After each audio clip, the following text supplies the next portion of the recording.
শেখ হাসিনাকে বিচারের মুখোমুখি করার জন্য সকল প্রমাণ সরকারের কাছে আছে বলে জানিয়েছেন বাংলাদেশের অন্তর্বর্তীকালীন সরকারের প্রধান উপদেষ্টা ড.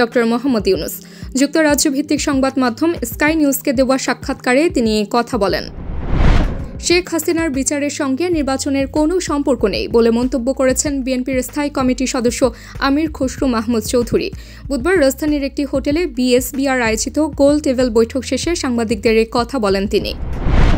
অন্তর্বর্তী সরকারের নতুন শিক্ষা উপদেষ্টা সিআর আবরার বলেছেন, আমি এমন শিক্ষা ব্যবস্থার স্বপ্ন দেখি যেখানে আমাদের শিক্ষার্থীরা দেশের ভেতরেই তার ভবিষ্যৎ দেখতে পাবে। বুধবার উপদেষ্টা হিসেবে শপথ নেওয়ার পর সচিবালয়ে দায়িত্ব নেওয়ার পর তিনি সাংবাদিকদের কথা বলেন।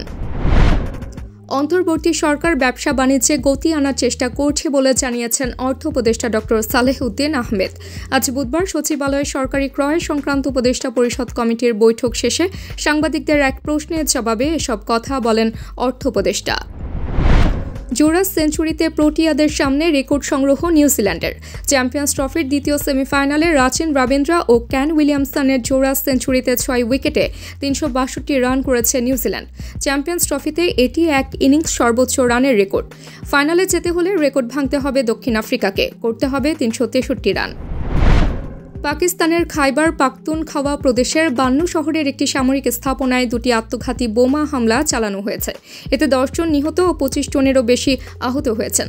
মঙ্গলবার ইফতারের পর 2 আত্মঘাতী বোমা হামলাকারী সামরিক স্থাপনার দেয়ালে 2টি বিস্ফোরক বোঝাই গাড়ি দিয়ে হামলা করে।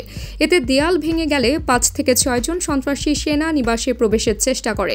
এ সময় সহিংসতায় কমপক্ষে 9 জন নিহত ও 25 জন আহত হন।